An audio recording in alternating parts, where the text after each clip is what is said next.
ದೇವರು ಪ್ರೀತಿಸುವ ಪ್ರೀತಿಯ ಪ್ರಾರ್ಥನಾ ಮಂದಿರದ ಪ್ರಿಯ ದೇವಜನರಿಗೆ ಮತ್ತು ನೇರ ಪ್ರಸಾರದಲ್ಲಿ ಅದರ ಮುಖಾಂತರವಾಗಿ ವೀಕ್ಷಿಸುವ ಪ್ರಿಯರಿಗೂ ಸ್ವಾಗತ ಬಯಸುತ್ತಿದ್ದೇವೆ. ಈ 188ನೇ ವಾರದ ಈ ಒಂದು ಧ್ಯಾನ ಸಂದೇಶಕ್ಕಾಗಿ. ಇಂದಿನ ಸಂದೇಶ ಭಾಳ ಇಂಟ್ರೆಸ್ಟಿಂಗ್ ಆಗಿದೆ. ಅದು ಏನಂತ ಹೇಳಿದರೆ, ಸತ್ಯವೇದದ 7 ಲಾಕ್ಡೌನ್ಗಳು, 7 ಲಾಕ್ಡೌನ್ಸ್ ಇನ್ ದ ಬೈಬಲ್ನಲ್ಲಿ ಕೂಡ ಲಾಕ್ಡೌನ್ಸ್ ಇದ್ದಾವೆ, ಆದರೆ ಸ್ವಲ್ಪ ವ್ಯತ್ಯಾಸವಾಗಿ ಅಥವಾ ಭಾಳ ವ್ಯತ್ಯಾಸವಾಗಿರ್ಬೋದು. ಒಟ್ಟು ಅದು ಲಾಕ್ಡೌನ್ಗಳೇ.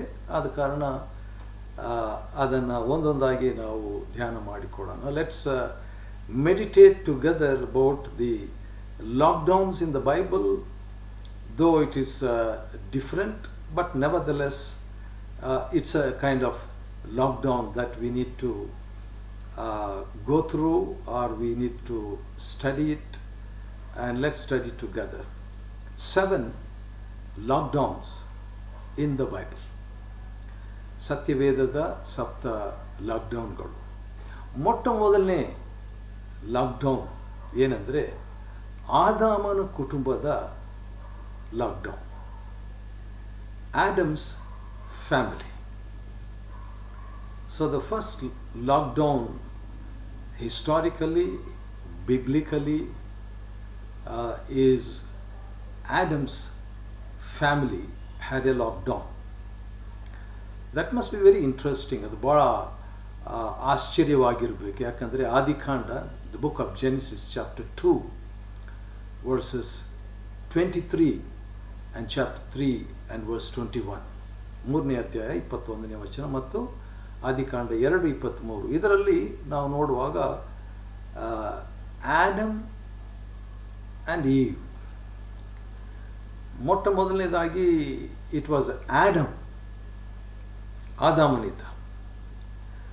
ಆಶ್ಚರ್ಯ ಏನಂದರೆ, ಭಾಳ ದೊಡ್ಡ ಆಶ್ಚರ್ಯ. I cannot even imagine this kind of situation. It was Adam who was all alone in the entire world globally. ಇಡೀ ಲೋಕದಲ್ಲಿ ಒಬ್ಬ ವ್ಯಕ್ತಿ ಮಾತ್ರ, ಆದಾಮನು ಮಾತ್ರ ಇದ್ದನಂತೆ. ದೇವರು ಸೃಷ್ಟಿ ಮಾಡಿದ ಮೇಲೆ ಏದೇನು ತೋಟದಲ್ಲಿ ಒಬ್ಬ ವ್ಯಕ್ತಿ ಮಾತ್ರ. ಹಾಗಾದರೆ ಅವನ lockdown, it was A very interesting lockdown, because it was one person on the whole world around him. ಒಬ್ಬ ವ್ಯಕ್ತಿ ಇಡೀ ಲೋಕ ಅವನ ಸುತ್ತಲಿದ್ರಿ. ನಮಗೆ ಗೊತ್ತಿರುವ ಹಾಗೆ, ಆ್ಯಸ್ ವಿ ನೋ, ದೇವರು ಒಬ್ಬ ಸಂಗಾತಿಯನ್ನು, God gave a family to Adam, and Adam and Eve, they were together, and they were the only family in the entire world. ಇಡೀ ಲೋಕದಲ್ಲಿ ಒಂದೇ ಒಂದು ಕುಟುಂಬ. ಅವರು ಕೂಡ ಈ ಒಂದು ಲಾಕ್ಡೌನ್ ಅನುಭವಕ್ಕೆ ಒಳಪಟ್ಟಿದ್ರು ಅಂತ ಹೇಳ್ಬೋದು. ಯಾಕಂತ ಹೇಳಿದ್ರೆ ಯಾರೂ ಇಲ್ಲ, ನೇಬರ್ಸ್ ಕೂಡ ಇಲ್ಲ. ಅಂಥ ಸಂದರ್ಭದಲ್ಲಿ 1+1 ಅಂದರೆ ಅವರಿಬ್ಬರು, Adam and Eve plus God, ದೇವರು ಕೂಡ. So that was the first lockdown in the world. ಲೋಕದ ಅತ್ಯಂತ ಪ್ರಥಮ ಲಾಕ್ಡೌನ್ ಅದಾಗಿತ್ತು. ಆದಾಮನ ಕುಟುಂಬ ಮತ್ತು ಇಡೀ ಲೋಕದಲ್ಲಿ ಈ ಕುಟುಂಬ ಮಾತ್ರವೇ ಪ್ರತ್ಯೇಕವಾಗಿ, ಐಸೋಲೇಷನ್ ಆಗಿ ಇದ್ದಂಥ ಒಂದು ಪರಿಸ್ಥಿತಿ. ಎರಡನೇದಾಗಿ, the second lockdown. By the way, V are studying together. ಏನು ಅಧ್ಯಯನ ಮಾಡ್ತಿದ್ದೀವಿ ಅಂದರೆ 7 ಲಾಕ್ಡೌನ್ಸ್ ಇನ್ ದ ಬೈಬಲ್, ಸತ್ಯವೇದದ 7 ಲಾಕ್ಡೌನ್ಗಳು. ಅದರಲ್ಲಿ ಮೊದಲನೇದು ಆದಾಮನ ಕುಟುಂಬ, ಎರಡನೇದು ನೋಹನ ಕುಟುಂಬ, ನೋವಾಸ್ ಫ್ಯಾಮಿಲಿ. ನೋಹನ ಕುಟುಂಬದ ಬಗ್ಗೆ ನೋಡುವಾಗ ಜೆನಿಸಿಸ್ ಚಾಪ್ಟರ್ 7 and verse 13, 7ನೇ ಅಧ್ಯಾಯ 13ನೇ ವಚನದಲ್ಲಿ ನೋವಾ ಮತ್ತು ಮಿಸಸ್ ನೋವಾ 3 ಮಕ್ಕಳು, ಅಂದರೆ 2+3 5 ಆಯಿತು. ಮತ್ತು ಆ 3 ಹೆಂಡತಿಯರು. ಹಾಗಾದರೆ 5+3 8 ಜನರು, 8 ಪೀಪಲ್. ಮತ್ತು ಅದೇ ಆದಿಕಾಂಡ 8ನೇ ಅಧ್ಯಾಯ 20ನೇ ವಚನದಲ್ಲಿ ಕೂಡ ನಾವು ನೋಡಿಕೊಳ್ತೇವೆ. ಅದೇನಂತ ಹೇಳಿದ್ರೆ, ಈ 8 ಜನರು ಪ್ಲಸ್ ಅಫ್ಕೋರ್ಸ್ ಆ್ಯನಿಮಲ್ಸ್, ಪ್ರಾಣಿಗಳಿದ್ದು, ಪ್ಲಸ್ ಗಾಡ್, ದೇವರು ಕೂಡ. ನಾನು ಅಂದ್ಕೊಂಡೆ Noah was in the boat or ark for about 40 days. 40 ದಿನ ಅಷ್ಟೇ ಅವನು ಲಾಕ್ಡೌನ್ ಆಗಿದ್ದ, ಕುಟುಂಬ ಸಮೇತವಾಗಿ ಅಂತ ಅಂದ್ಕೊಂಡೆ ನಾನು. But when we go through chapter 8ನೇ ಅಧ್ಯಾಯ ಆದಿಕಾಂಡ ಜೆನೆಸಿಸ್ ನಾವು ನೋಡುವಾಗ ಒಂದು ಕ್ಯಾಲ್ಕುಲೇಷನ್ ಪ್ರಕಾರ 364 days, ಹತ್ರ 1 ವರ್ಷ ಲಾಕ್ಡೌನ್ ಆಗಿಬಿಟ್ಟಿದ್ದ ನೋಹ ಮತ್ತು ಅವನ ಕುಟುಂಬ. Almost it was an year or so that Noah was lockdown. And then the first thing that he did once he was released, ಅವನು ಬಿಡುಗಡೆ ಆದಾಗ ಮಾಡಿದಂಥ ಮೊದಲನೇ ಸಂಗತಿ, ಹಿ ವರ್ಷಿಪ್ಡ್ ಗಾಡ್, ದೇವರನ್ನು ಆರಾಧಿಸಿದ ಅಂತ ಹೇಳ್ಬಿಟ್ಟು. 7 ಲಾಕ್ಡೌನ್ಸ್ ಇನ್ ದ ಬೈಬಲ್, ಸತ್ಯವೇದದ ಸಪ್ತ ಲಾಕ್ಡೌನ್ಗಳನ್ನು ನಾವು ನೋಡಿಕೊಳ್ತಾ ಇದ್ದೀವಿ. ಆದಾಮನ ಕುಟುಂಬ ಆಯಿತು, 2ನೇದು ನೋಹನ ಕುಟುಂಬ, 3ನೇದು ಏಬ್ರಹಾಮ್ಸ್ ಫ್ಯಾಮಿಲಿ, ಅಬ್ರಹಾಮನ ಕುಟುಂಬ. ಜೆನೆಸಿಸ್ ಚಾಪ್ಟರ್ 12, ಆದಿಕಾಂಡ 12ನೇ ಅಧ್ಯಾಯ ವರ್ಸಸ್ 4 and 5. ದೇವರು ಅವನಿಗೆ ವಾಗ್ದಾನ ಮಾಡಿದ ನಂತರ as a family Abraham moved. ಅಬ್ರಹಾಮ ಪ್ಲಸ್ ಸಾರಳು ಪ್ಲಸ್ ಲೋಟನು. ಸೊ 3 VIPs ಅಂತ ಹೇಳ್ಬೋದು. ಅಫ್ಕೋರ್ಸ್ ಪ್ಲಸ್ ಈ ಹ್ಯಾಡ್ ಲಾಟ್ ಆಫ್ ಸರ್ವೆಂಟ್ಸ್, ಕೆಲಸಗಾರರು ಭಾಳ ಜನ ಇದ್ದರು. ಆದರೂ ಕೂಡ ಈ 3 ಪ್ಲಸ್ ಗಾಡ್. ಯಾಕಂದರೆ now and then God was speaking to Abraham, and it was a strange lockdown. ಯಾಕಂತ ಹೇಳಿದ್ರೆ ಆಲ್ರೆಡಿ ಈಗಾಗಲೇ he got migrated, ಅವನು ತನ್ನ ಸ್ವದೇಶವನ್ನು ಬಿಟ್ಟು ವಲಸೆಯಾಗಿ ಬಂದಿದ್ದ.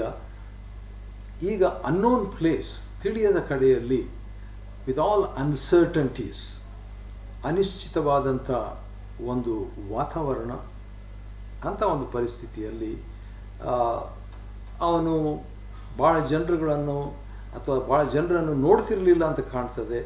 But he was in a kind of lockdown situation. ಒಂದು ವಿಧವಾದಂಥ ಲಾಕ್ಡೌನ್ ಪರಿಸ್ಥಿತಿಯಲ್ಲಿ ಅಬ್ರಹಾಮ, ಸೆರ ಮತ್ತು ಲೋಟ ಇದ್ದರು ಎಂಬುದಾಗಿ ನಾವು ನೋಡ್ಕೊಳ್ತೇವೆ. ಮತ್ತು ಅದು ಅಬ್ರಹಾಮನ ಒಂದು ಕುಟುಂಬದ ಬಗ್ಗೆ ನಾವೇನು ಸ್ಟಡಿ ಮಾಡ್ತಾ ಇದ್ದೀವಿ ಅಂದರೆ 7 ಲಾಕ್ಡೌನ್ಸ್ ಇನ್ ದ ಬೈಬಲ್, ಸತ್ಯವೇದದ ಸಪ್ತ ಲಾಕ್ಡೌನ್ಗಳು. ಅದರಲ್ಲಿ ಮೊದಲನೇದು ಆದಾಮನ ಕುಟುಂಬ ನೋಡಿದ್ವಿ, ಆನಂತರ 2ನೇದು ನೋಹನ ಕುಟುಂಬ, 3ನೇದು ಅಬ್ರಹಾಮನ ಕುಟುಂಬ, 4ನೇದು ಲೋಟನ ಕುಟುಂಬ, ಲಾಟ್ಸ್ ಫ್ಯಾಮಿಲಿ. ಅಬ್ರಹಾಮನ ತರುವಾಯ Lot got himself isolated from ಅಬ್ರಹಾಮನಿಂದ ಪ್ರತ್ಯೇಕ ಆಗಿಬಿಟ್ಟ. ಪ್ರತ್ಯೇಕ ಆದಮೇಲೆ ಲೋಟನು ಬೇರೆ ಒಂದು ಕಡೆ ಹೋಗಿಬಿಟ್ಟಿದ್ದಾರೆ. The book of Genesis chapter 19 and verse 10, ಲೋಟನು, ಮಿಸಸ್ ಲೋಟ್, 2 ಹೆಣ್ಮಕ್ಕಳು, 4 ಜನರು ಅವರು ಒಂದು ಕುಟುಂಬದಲ್ಲಿದ್ದರು. They were a family in a place. ಅಂಥ ಸಂದರ್ಭದಲ್ಲಿ ದೇ ಹ್ಯಾಡ್ ಅನ್ ಹೆವನ್ಲಿ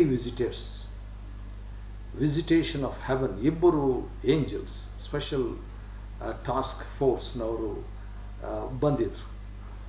ಬಂದಂಥ ವೇಳೆಯಲ್ಲಿ the situation around their house, their family was not so good. ಯಾಕಂದರೆ ಭಾಳ ಜನರು ಒಳ್ಳೆಯ ವ್ಯಕ್ತಿಗಳು ಇರಲಿಲ್ಲ. There were people who who were not good character ಅಂತ ಹೇಳ್ಬೋದು. They were all immoral kind of people ಇದ್ದರು. ಅಂಥ ಸಂದರ್ಭದಲ್ಲಿ ಇವರು 4 ಜನರು ಪ್ಲಸ್ ಇಬ್ಬರು. So they were angelic visitors plus 4 of them, 6 of them got locked down in that kind of situation. 1 plus 1 plus 2 plus 2 plus plus ಅದೇ ಸಂದರ್ಭದಲ್ಲಿ the presence of God carried, God's presence was carried by the angel of God. ದೇವರ ಸನ್ನಿಧಾನವನ್ನು ತಂದಂಥ ದೇವದೂತರು ಆ ರೀತಿಯಾಗಿ ಒಂದು lockdown situation. ಹೊರಗೆ atmosphere ಅಷ್ಟೇನು ಸರಿಯಾಗಿ ಇಲ್ಲದಿದ್ದಾಗ್ಯೂ ಕೂಡ ಇವರು ದೇವರ ಒಂದು ಚಿತ್ತದಲ್ಲಿ ಪ್ಲ್ಯಾನ್ನಲ್ಲಿ ಇದ್ದರು ಎಂಬುದಾಗಿ ನೋಡ್ತೀವಿ. ಈ ಬಗ್ಗೆ 2 Peter chapter 2 and verse 7 ಪೇತ್ರನು ಈ ಬಗ್ಗೆ ಹೇಳುವಾಗ ಲೋಟನ ಬಗ್ಗೆ ಒಂದು ಮಾತು ಹೇಳ್ತಾನೆ, ರೈಚಿಯಸ್ ಲೋಟ್, ನೀತಿವಂತನಾದ ಲೋಟನು ಎಂಬುದಾಗಿ ಪೇತ್ರನು ಆ ಬಗ್ಗೆ ಬರೀತಾನೆ. We are studying together. ಏನು ಅಧ್ಯಯನ ಮಾಡ್ತಿದ್ವಿ ಅಂದರೆ 7 ಲಾಕ್ಡೌನ್ಸ್ ಇನ್ ದಿ ಸ್ಕ್ರಿಪ್ಚರ್. ಬೈಬಲಿನ ಅಥವಾ ಸತ್ಯವೇದದ 7 ಲಾಕ್ಡೌನ್ಗಳಲ್ಲಿ ಆ್ಯಡಮ್ಸ್ ಫ್ಯಾಮ್ಲಿ ನಾವು ನೋಡಿದ್ವಿ, ಅನಂತರ ನೋವಾಸ್ ಫ್ಯಾಮ್ಲಿ, ಏಬ್ರಹಮ್ಸ್ ಫ್ಯಾಮ್ಲಿ ಮತ್ತು ಅವನ ರಿಲೇಟಿವ್ ಲಾಟ್ಸ್ ಫ್ಯಾಮ್ಲಿ, ಲೋಟನ ಕುಟುಂಬದ ಬಗ್ಗೆ how they got in a serious situation ಅಂತ ನಾವು ನೋಡಿದ್ವಿ. ಮತ್ತು 5ನೇದಾಗಿ 5thly ಇಸ್ರಾಯಲೈಟ್ಸ್ ಫ್ಯಾಮಿಲಿ, ಇಸ್ರಾಯೇಲ್ರ ಕುಟುಂಬ ಲಾಕ್ಡೌನ್ ಆಗಿರೋದು ಭಾಳ ವಿಚಿತ್ರವಾದಂಥ ಒಂದು ಘಟನೆಯನ್ನು ವಿಮೋಚನಕಾಂಡ 12ನೇ ಅಧ್ಯಾಯದ 13ನೇ ವಚನದಲ್ಲಿ ನಾವು ನೋಡ್ತೀವಿ. Book of Exodus chapter 12 and verse 13 and also verse 51. ಅದರಲ್ಲಿ ನಾವು ನೋಡುವಾಗ ಫ್ಯಾಮಿಲೀಸ್ ಆಗಿ ಕುಟುಂಬವಾಗಿ the Israelites got a kind of compulsory or a forcible lockdown. It was a matter of life and death. ಹೌದು, ಒಂದು ಅಪಾಯಕಾರಿಯಾದಂಥ ಒಂದು ಪರಿಸ್ಥಿತಿ. ಅವರು ಹೊರಗೆ ಬಂದರೆ ಪ್ರಾಣಕ್ಕೆ ಅಪಾಯ. ಅಂಥ ಪರಿಸ್ಥಿತಿಯಲ್ಲಿ ಕುಟುಂಬವಾಗಿ ಅವರು ಲಾಕ್ಡೌನ್ ಆಗಿ ಇದ್ದರು. ಯಾಕಂದರೆ ದಿ ಏಂಜಲ್ ಆಫ್ ಡೆತ್ ಅವತ್ತಿನ ದಿವಸ ಸಂಹಾರ ದೂತನು ಹಾದು ಹೋಗುವಂಥ ಒಂದು ಪರಿಸ್ಥಿತಿಯಲ್ಲಿ ನನಗನ್ಸಿದ ಮಟ್ಟಿಗೆ ಕೆಲವರು ಯಾಕೆ ನಾವು ಬರಬೇಕು ಅಂತ ಅಂದ್ಕೊಂಡು ಅದು ಎಂಥ ಏನಾಗ್ತದೆ, ನಾವು ಯಾಕೆ ಲಾಕ್ಡೌನ್ ಒಳಪಡಬೇಕಂತ ಹೊರಗೆ ಹೋಗಿಬಿಟ್ಟಿದ್ರೆ ಅವರಲ್ಲಿ ಆದಂಥ ಪರಿಸ್ಥಿತಿ ವಿಷಾದಕರವಾದದ್ದು. ನನಗನ್ನಿಸ್ತದೆ ಇದೊಂದು ಊಹೆ, ಬೈಬಲ್ನಲ್ಲಿ ಇಲ್ಲ. ಒಂದು ವೇಳೆ ಯಾರೋ ವಿಸಿಟ್ ಮಾಡಲಿಕ್ಕೆ ನೇಬರ್ಸು ಐಗುಪ್ತದವರು ಭಾಳ ಕ್ಲೋಸ್ ಫ್ರೆಂಡ್ ಆಗಿಬಿಟ್ಟು ಇಸ್ರಾಯೇಲ್ರ ಮನೆಗೆ ಬಂದುಬಿಟ್ಟು ಅಷ್ಟರೊಳಗೆ ಕತ್ಲ ಆಗಿಬಿಡ್ತು, ಲಾಕ್ಡೌನ್ ಟೈಮ್ ಬಂದುಬಿಡ್ತು, ಅವಾಗೇನಾಗ್ತದೆ ಅವರು ಅಲ್ಲೇ ಇರಬೇಕಾಗ್ತದೆ. ಮತ್ತು ಅವರು ಒಂದು ವೇಳೆ ಹೌದು ನಾನು ಹೊರಗೆ ಹೋಗಲ್ಲ, ನಾನು ನಂಬ್ತೀನಿ, ಸಂಹಾರ ದೂತನು ದೇವರು ಹೇಳಿದ ಹಾಗೆ ನಡೀತಂಥ ಒಂದು ನಂಬಿಕೆಯನ್ನು ಬಂದಂಥ ಆ ವ್ಯಕ್ತಿ ವ್ಯಕ್ತಪಡಿಸಿದ್ದರೆ ಏನಾಗಿರ್ತಿತ್ತು ಎಂಬುದಾಗಿ. ಆದರೆ ಒಳಗಿರುವಂಥವರ ಆತ್ಮಿಕ ಪರಿಸ್ಥಿತಿಯ ಮೇಲೆ ಆತ್ಕೊಂಡದ್ದಲ್ಲ ಈ lockdown. It was not dependent upon the characters of these people who were in the house. They may be ಅವರು ಆತ್ಮಿಕ ವಿಷಯದಲ್ಲಿ ಏರುಪೇರು ಇದ್ದಂಥವರಾಗಿರ್ಬೋದು, ಆದರೂ ಕೂಡ ನಂಬಿದ್ರು, ಸ್ವಲ್ಪ ಮಟ್ಟಿಗೆ ನಂಬಿದ್ರು. They had some faith in God's word. God said there shall be an angel of death that will pass. ಸಂಹಾರ ದೂತನು ಹಾದು ಹೋಗ್ತಾನೆ, ಆದ ಕಾರಣ ನೀವು ಒಳಗಿರಬೇಕು ಅಂತ ಹೇಳಿದಾಗ ದೇವರ ಮಾತಿಗೆ ಅವರು ಗೌರವಿಸಿ ಅಧೀನರಾಗಿ ಇದ್ದುದರಿಂದ ಅವರು ರಕ್ಷಿಸಲ್ಪಟ್ಟರು ಅಂತ ಹೇಳ್ಬೋದು ರೀ. So that's a very frightening kind of lockdown ಅಂತ ನಾವು ಹೇಳ್ಬೋದು. ಎಷ್ಟು ಜನರು ಅಂದರೆ ಫ್ಯಾಮ್ಲೀಸ್ ಆಗಿ lakhs of people Israelites were staying in their house. ಮನೆಗಳಲ್ಲಿ ಕುಟುಂಬವಾಗಿ ಇಸ್ರಾಯೇಲ್ರು ಇದ್ದರು. ಅವರು ಸುರಕ್ಷಿತವಾಗಿದ್ದರು ಎಂಬುದಾಗಿ ನಾವು ನೋಡ್ತೇವೆ. ಯಾಕಂದರೆ ರಕ್ತವನ್ನು ನಿಲುವು ಪಟ್ಟಿಯಲ್ಲಿ ಹಚ್ಚಿದ್ರು ಅಂತ ನಾವು ನೋಡ್ತೇವೆ ರೀ. ಆರನೇದಾಗಿ the sixth lockdown is Joshua's family ಅಂತ ಹೇಳಲಿಕ್ಕೆ ಇಷ್ಟಪಡ್ತೇನೆ. ಯಾಕಂತ ಹೇಳಿದ್ರೆ ನಾವೇನು ನೋಡ್ತಾ ಇದ್ದೀವಿ, 7 ಲಾಕ್ಡೌನ್ಸ್ ಇನ್ ದ ಸ್ಕ್ರಿಪ್ಚರ್ ಅಥವಾ 7 ಲಾಕ್ಡೌನ್ಸ್ ಇನ್ ದ ಬೈಬಲ್. ಸತ್ಯವೇದದ 7 ಲಾಕ್ಡೌನ್ಗಳಲ್ಲಿ 6ನೇ ಲಾಕ್ಡೌನ್ ಯಾವುದಂದರೆ ಯೆಹೋಶುವನ ಕುಟುಂಬ, Joshua's family. The book of Joshua chapter 24 and verse 15.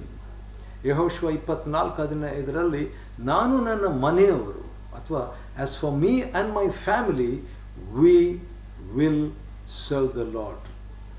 ಆ ರೀತಿಯಾಗಿ ಒಂದು ಕುಟುಂಬ ಸಮೇತವಾಗಿ ಒಂದು ಲಾಕ್ಡೌನ್ಗೆ ತನ್ನನ್ನು ಒಪ್ಪಿಸಿಕೊಂಡನು ಈ ವ್ಯಕ್ತಿ. ಅದೇ ಯೆಹೋಶುವನ ಗ್ರಂಥ 24ನೇ ಅಧ್ಯಾಯದ 25ನೇ ವಚನದಲ್ಲಿ ಏನಂತ ಹೇಳಿದರೆ ಒಂದು ಕವನೆಂಟ್, ಒಂದು ಒಡಂಬಡಿಕೆ ಅವರು ಮಾಡಿಕೊಳ್ತಾರೆ. So God was present with Joshua and God honoured him. ಯೆಹೋಶುವನನ್ನು ದೇವರು ಗೌರವಿಸಿದ್ರಂತ ನಾವು ನೋಡ್ತೇವೆ ರೀ. ಕೊನೆಯದಾಗಿ 7thly and lastly, David's lockdown, David's family. ದಾವೀದನ ಕುಟುಂಬದ ಒಂದು ಲಾಕ್ಡೌನ್ ಭಾಳ ವಿಷಾದಕರವಾದದ್ದು. It says in 1 Samuel chapter 22 verses 1 and 2. ಭಾಳ ಚೆನ್ನಾಗಿದೆ ಅದು. ಇವತ್ತು ನೋಡಿ ನನಗೆ ಭಾಳ ಆಶ್ಚರ್ಯ ಆಯಿತು. 1ನೇ ಸಾಮುವೇಲ 22ನೇ ಅಧ್ಯಾಯ 1-2 ವಚನದಲ್ಲಿ ನೋಡುವಾಗ ಬಹಳ ಬಡವರು ಅಥವಾ ಒಂದು ವೇಳೆ ಕ್ಯಾರೆಕ್ಟರ್ನಲ್ಲಿ ಕೂಡ ಕುಂದಿ ಹೋದಂಥವರು, ಮನಗುಂದಿದಂಥವರು, ಬೇರೆ ಬೇರೆ ಟೈಪ್ ಆಗಿರುವಂಥವ್ರು ಎಲ್ಲರೂ ಕೂಡ ದಾವೀದನ ಜೊತೆಯಲ್ಲಿ ಬಂದು ಸೇರಿದರು ಎಂಬುದಾಗಿ ನೋಡ್ತೀವಿ. ಎಷ್ಟು ಜನ ಸೇರಿರ್ಬೋದು ಅಂತ ನೋಡುವಾಗ ಲೋಟನ ಕುಟುಂಬದಲ್ಲಿ 4 ಜನರು ಇದ್ರಲ್ಲ, ಆ ರೀತಿಯಾಗಲ್ಲ, 400 people. Of course they did not follow the social distancing. ಯಾಕಂತ ಹೇಳಿದ್ರೆ ಸಾಮಾಜಿಕ ದೂರ ಅವರು ಫಾಲೋ ಮಾಡಲಿಕ್ಕೆ ಆಗಲಿಲ್ಲ ಆ ಒಂದು ಪರಿಸ್ಥಿತಿಯಲ್ಲಿ. ಯಾಕಂದರೆ David was in a cave, ಒಂದು ಗುಹೆಯಲ್ಲಿ ಇದ್ರಂತ್ರಿ. 400 ಜನರು ಒಂದು ಗುಹೆಯಲ್ಲಿ ಅಂದರೆ ಭಾಳ ಕಷ್ಟ ಅಲ್ವ. ಯಾಕಂದರೆ he was having a threat on his life, ಅವನ ಜೀವನದ ಮೇಲೆ ಬೆದರಿಕೆ ಇತ್ತು. Therefore he was running around. But one thing I like about David, ಅದೇನೆಂದರೆ before he got into lockdown, ಈ ಗುಹೆಯಲ್ಲಿ ದಾವೀದನು ತನ್ನ 400 ಜನರ ಜೊತೆಯಲ್ಲಿ ಲಾಕ್ಡೌನ್ ಆಗೋದಕ್ಕೆ ಮುಂಚಿತವಾಗಿ he thought about his parents. Wow, ಹೌದು. 1 Samuel chapter 22 verses 3 and 4, he thought about his family. ತನ್ನ ಕುಟುಂಬವನ್ನು ಯೋಚನೆ ಮಾಡಿಬಿಟ್ಟು ತಂದೆ ತಾಯಿಯನ್ನು, ಸ್ಪೆಷಲಿ ಫಾದರ್ ಆ್ಯಂಡ್ ಮದರ್, ತಂದೆ ತಾಯಿಯನ್ನು ಕರ್ಕೊಂಡು ಹೋಗಿ ಒಂದು ಸೇಫ್ ಪ್ಲೇಸ್, ಒಬ್ಬ VIP ಹತ್ರ ಹೋಗ್ಬಿಟ್ಟು ದಯಮಾಡಿ ನನ್ನ ತಂದೆ ತಾಯಿಗಳನ್ನ ನೀವು ನೋಡ್ಕೋಬೇಕು ಎಂಬುದಾಗಿ ರಿಕ್ವೆಸ್ಟ್ ಮಾಡಿ ಅವ್ರನ್ನ ಅಲ್ಲಿ ಇಟ್ಬಿಟ್ಟು, ಅವ್ರನ್ನೂ ಕೂಡ ಅಲ್ಲಿ ಒಂದು ವಿಧವಾದಂಥ ಲಾಕ್ಡೌನಲ್ಲಿ ಇಟ್ಬಿಟ್ಟು ತಾನು ಗುಹೆಗೆ ಬರ್ತಾನೆ. ಮೋಸ್ಟ್ಲಿ ಹಿಸ್ ಓನ್ ಫ್ಯಾಮಿಲಿ, ಹೆಂಡತಿ ಮಕ್ಕಳು ಪ್ಲಸ್ಸು ಅಣ್ಣ ತಮ್ಮದ್ರು ಕೂಡ ಬಂದುಬಿಟ್ಟಿದ್ರಂತೆ. His own brothers, his own elder brothers, ಯಾಕಂದರೆ ಇವನು ಚಿಕ್ಕವನು. ಅಣ್ಣಂದರು ಕೂಡ ಇವನ ಜೊತೆಗೆ ಬಂದು ಸೇರಿದರು. ಅಂಥ ಪರಿಸ್ಥಿತಿಯಲ್ಲಿ ದಾವೀದನು ಈ ಒಂದು ಲಾಕ್ಡೌನನ್ನು ಅನುಭವಿಸಿದ. ದೇವರು ಆ ರೀತಿಯಾಗಿ ಕಷ್ಟ, ಶಿಸ್ತು, ಡಿಸಿಪ್ಲಿನ್ ಇಂಥ ಅನುಭವಗಳನ್ನು ಕೊಟ್ಟು ದಾವೀದನನ್ನು ದೇವರು ಮೇಲಕ್ಕೆ ತಂದು ಅಪೊಸ್ತಲಕೃತ್ಯ 13:22ನೇ ವಚನದಲ್ಲಿ ದಾವೀದನು ನನಗೆ ಸಿಕ್ಕಿದಾನು, ನನ್ನ ಇಷ್ಟವನ್ನೆಲ್ಲ ಆತನು ನೆರವೇರಿಸ್ತಾನಂತ ಹೇಳ್ಬಿಟ್ಟು ಒಂದು ಸಾಕ್ಷಿ ದೇವರು ಕೊಟ್ಟರು. ಆದ ಕಾರಣ there is something that we can learn from these lockdowns, and I wrote down at least 10 things I learned from this lockdown situation. ಈ ಲಾಕ್ಡೌನ್ ಪರಿಸ್ಥಿತಿಗಳಲ್ಲಿ ದೇವರು ಏನಾದರೂ ಕಲಿಸಿಕೊಡ್ಬೇಕಂತಿದ್ರೆ ಅದನ್ನು ನಾವು ಕಲಿತ್ಕೊಳ್ಳುವಂಥದ್ದು ಒಳ್ಳೆಯದು. ಆ ರೀತಿಯಾಗಿ ಕಲಿತ್ಕೊಂಡು ಜೀವಿಸುವಂತೆ ದೇವರು ನಮಗೆ ಸಹಾಯ ಮಾಡಲಿ. ಆಮೇನ್. ಒಂದು ಚಿಕ್ಕ ಪ್ರಾರ್ಥನೆಯನ್ನು ಮಾಡಿ ಈ ಒಂದು ಅಧ್ಯಯನವನ್ನು ಮುಗಿಸೋಣ್ರಿ. ಪ್ರೀತಿ ಸ್ವರೂಪನಾದ ತಂದೆಯೇ, ಪರಲೋಕ ಭೂಲೋಕಗಳ ಒಡೆಯನೇ, ಹೌದು, ಸತ್ಯವೇದದ ಸಪ್ತ ಲಾಕ್ಡೌನ್ಗಳನ್ನು ಅಧ್ಯಯನ ಮಾಡಿಕೊಳ್ಳುವಂತೆ ನಮಗೆ ಕೊಟ್ಟ ಕೃಪೆಗಾಗಿ ನಿಮಗೆ ಸ್ತೋತ್ರ ಮಾಡ್ತೇವೆ. ಈ ಒಂದು ಬೆಳಕಿನಲ್ಲಿ ನಾವು ಕೂಡ ನಮ್ಮ ಲಾಕ್ಡೌನ್ಗಳಲ್ಲಿ ನಾವು ಕಲಿತುಕೊಳ್ಳುವಂತೆ ಸಹಾಯ ಮಾಡು. Help us to learn from our respective situations the things that you are teaching us to learn, Lord. ಆ ರೀತಿಯಾಗಿ ಮಾಡ್ತಿದ್ದಕ್ಕಾಗಿ ಸ್ತೋತ್ರ. ಯೇಸು ಕರ್ತನ ಹೆಸರಿನಲ್ಲಿ ಸ್ತೋತ್ರ ಮಾಡಿ ಬೇಡಿದ್ದೇವೆ ನಮ್ಮ ತಂದೆಯೇ, ಆಮೇನ್. ದೇವರು ನಿಮ್ಮನ್ನು ಆಶೀರ್ವದಿಸಲಿ.